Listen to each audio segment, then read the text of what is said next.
எல்லா புகழும் நம்மை படைத்த இறைவன் ஒருவனுக்கு. அஸ்ஸலாமு அலைக்கும். நாம் அனைவரும் இந்தியர்கள் என்பதில் பெருமிதம் கொள்வோம். நான் பாத்திமா பேகம். அன்பான சகோதர சகோதரிகளின் நன்மக்களை எல்லோரும் நல்லா இருக்கிறீங்களா? இறைவனின் அருளால் நாம் அனைவரும் நலமாக இருப்போம். ஆமீன். இன்று நான் பேச எடுத்துக்கொண்ட தலைப்பு கோபம் கொள்ளாதீர்கள்.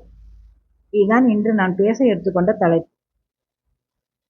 மனுஷராக பிறந்த ஒவ்வொருவருக்குமே ஏதாவது ஒரு விதத்துல கோபம் வந்துகிட்டே தான் இருக்கு. யாராவது நம்மளை கோபப்படுத்திக்கிட்டே தான் இருப்பாங்க.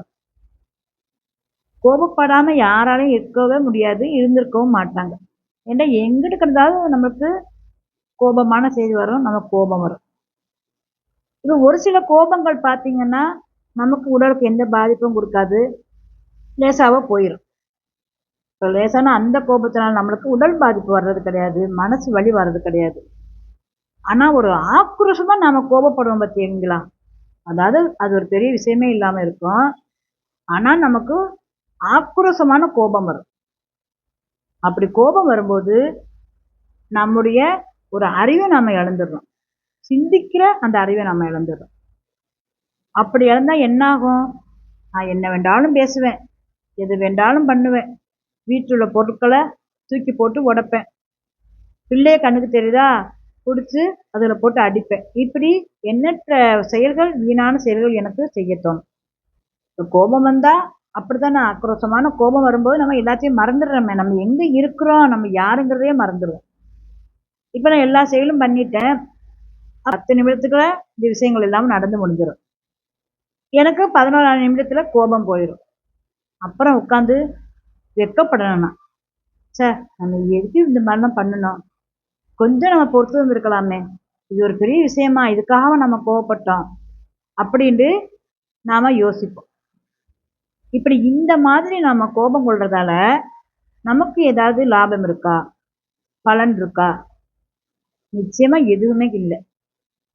நாம கோபப்படும் போது ரத்தம் எல்லாம் நமக்கு ரொம்ப சூடேறியுது, தலை வலிக்க ஆரம்பிச்சிருது, நெஞ்சு வலிக்க ஆரம்பிச்சிருது, பலவிதமான இன்னல்கள் வருது. அப்ப இதுல எல்லாம் இருந்து நம்மளை காத்துக்கிறோம்டா இந்த ஆக்ரோஷமான கோபத்தை நாம தவிர்த்திடணும். இந்த கோபம் எதுக்கு? அதாவது இன்னைக்கு இந்த விஷயத்துக்காக நம்ம கோபப்பட்டுட்டோம், முடிஞ்சிருமா? அதோட முடிஞ்சிருமா?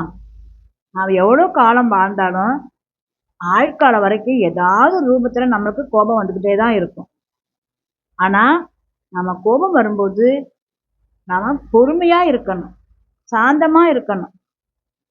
அதாவது நபிகள் நாயகம் ஸல்லல்லாஹு அலைஹி வஸல்லம் அவங்க சொல்லியிருக்காங்க, கோபம் வரும்போது நட்டம் நிற்கும் போது கோபம் வந்தா உட்கார்ந்துருங்க, உட்கார்ந்து இருக்கும்போது கோபம் வந்தா படுத்துருங்க.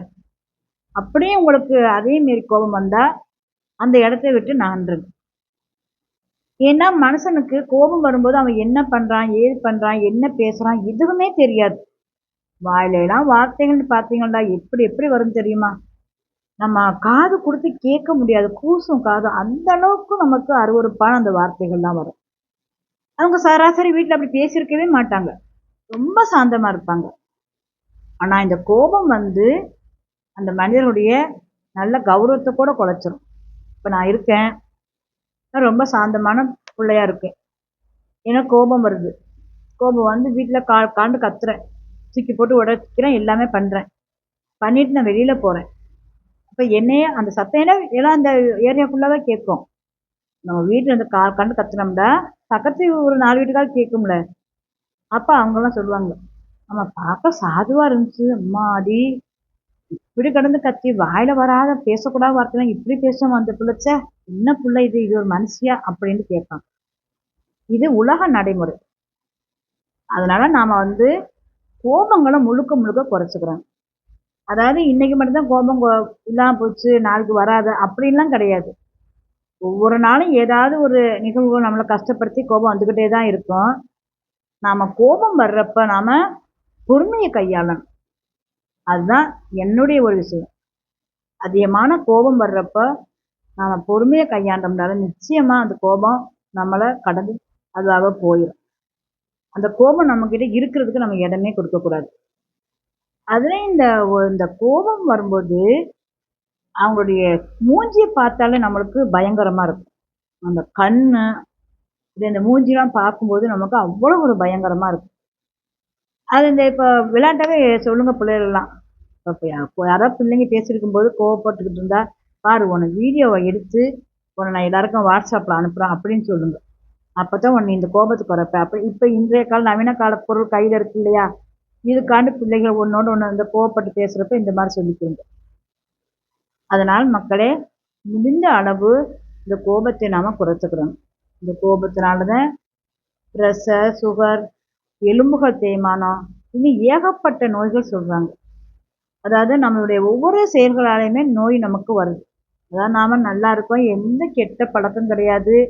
முழுக்க முழுக்க நாம ஒழுக்கமா இருக்கோம். அப்படி இருந்து நம்மளுக்கு ஒரு துன்பமான நோய் வருதுண்டா, இதுக்கு மூல காரணம் இந்த கோபமும் ஒரு காரணமா இருக்கும். இந்த கோபத்தாலையும் நம்முடைய செல்கள்லாம் பாதிச்சிரும். அதாவது இப்ப நான் கோபப்படுறேன், ஆக்ரோஷமா கோவப்பட்டு நான் கத்தும்போது என்னுடைய செல்கள்லாம் பாதிச்சிரும். அதனால் மக்களே, சகோதர சகோதரிகளே, நன்மக்களே, கோபத்தை குறைத்துக் கொள்வோம். அர்த்தமில்லாமலும் நாம கோபப்படக்கூடாது. அப்படி நமக்கு கோபம் வந்தாலும் நாம் பொறுமையை கையாள வேண்டும். நம்முடைய நாவுகள் எதை பேசணுமோ அதைத்தான் பேசணும். நிலை தடுமாறி நாம பேசக்கூடாது. ஏன்னா அந்த மாதிரி பேசும்போது எப்பயுமே அந்த ஒருத்தர் பேசுறோம். இப்ப நான் இருக்கேன். நான் எதிர ஒருத்தர் இருக்காங்க. அவங்க என்ன நிறைய கஷ்டப்படுத்திட்டாங்க. எனக்கு அதிகமான கோபம் வருது. அப்ப அவங்கள நான் தகாத வார்த்தை கொண்டு பேசிட்டேன். அதாவது நான் கூசக்கூடிய ஒரு வார்த்தையை கொண்டு பேசிட்டேன். ஆனா அவங்களுக்கு காலம் பூரா அந்த வலி இருக்கும். என்னை பார்க்கும்போதெல்லாம் அவங்க அவ்வளவு வேதனைப்படுவாங்க. இப்போ இந்த மசிவி பேசிட்டாங்களே, இந்த மாதிரி என்ன பேசிட்டாங்களே, அடிச்சிருந்தா கூட எனக்கு அந்த வலி மறைஞ்சு போயிருக்கும். என்னை இப்படி பேசிட்டாங்களே அப்படின்னு ஒருத்தர் நினைக்கிற மாதிரி இருக்கும். அதனால் எந்த இடத்திலும் என்னுடைய சகோதர சகோதரிகளும் பிள்ளைகளும் உங்களுக்கு எங்கிருந்தாவது கோபம் வந்துகிட்டே தான் இருக்கும். யார் மூலமாவது வரும். அப்படி வரும்போது நீங்க பொறுமையை கையாளுங்க. அந்த கோபத்துல ஈஸியா வெளியில வந்துருங்க. அதாவது லேசான கோபமா அந்த நிமிஷம் அந்த வரக்கூடிய மனசஞ்சலம் இருக்கு பார்த்தீங்களா, அது நம்ம வெளியில வந்துடணும். ஆக்ரோஷமான கோபத்துக்கு நம்ம இடம் கொடுக்க கூடாது. இது ரொம்ப நாம கவனத்துல எடுத்துக்கிறோம். எனக்கு அந்த அளவுக்கு அதிகமா கோபப்படுறவளை கண்டாலே எனக்கு பயம் வந்துடும். மாதிரி ஏன் இவங்க இப்படிலாம் கோவப்படுறாங்க, இவங்க ஏன் கோவப்பட்டு இப்படி வார்த்தைகள்லாம் பேசுறாங்க, மாதிரி இவங்களை நம்ம நல்லவங்க நினைச்சோமே, ஆனா இவ்வளவு ஒரு கடினமான வார்த்தை, நாவெல்லாம் கூசுற வார்த்தையை இவங்க பேசுறாங்களே, வாயில அப்படிலாம் பேசலாமா, அப்படிலாம் பேசுவாங்க. அதெல்லாம் கேட்கும்போது மனசு அவ்வளவு கஷ்டமா இருக்கும். அதனால மக்களே, முழுக்க முழுக்க நம்மளுடைய உடம்பை நாம பாதுகாக்கணும்டா, இந்த அர்த்தமற்ற கோபத்தை நாம தூக்கி வீசிடணும். நம்ம கோபங்கள் வரும்போது நாம பொறுமையோடு இருந்து அந்த இடத்த விட்டு எழுந்து போய் ஒளி செய்து தொழுது நம்ம இறைவன்ட்டு நம்ம பிரார்த்தனை பண்ணிக்கலாம். நிச்சயமா நம்முடைய மனசு சாந்தமாயிரும். ஏன்னா கடினமான வார்த்தைகளை எல்லாருக்குமே தாங்க முடியாது. அதாவது அதை பழக்கப்பட்டவங்கள ஓரளவு நெடுநாளா கேட்டிருந்தவங்க, கேட்டுட்டே இந்த மாதிரி வார்த்தைகள் இருந்தவங்க கொஞ்சம் கஷ்டப்பட்டு அதை மறந்துடுவாங்க.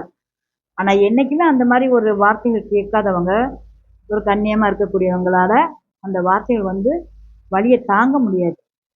ரொம்பவே கஷ்டப்படுவாங்க.